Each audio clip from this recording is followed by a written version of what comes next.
Yes, the Vice Cosmetics Aqua Grip Primer is water-based and suitable for all skin type, and this is also one of my go-to primer as well. This is already my second one.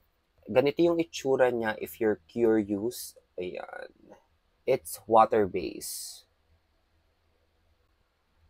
What it does is it preps your skin for makeup. Ang function niya is para ma-prolong yung makeup mo, para kumapit yung makeup mo. Ganon.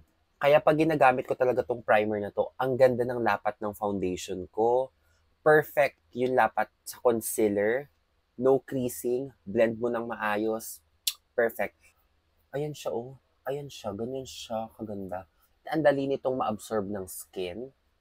Wala rin siyang scent at all. So, if medyo sensitive ka sa mga scent, I think this one can be your primer. Hindi ko alam kung ako lang, pero naglalagay rin ako ng primer here. Yung mga natira sa aking brush. Ayan. And then, I let it dry down.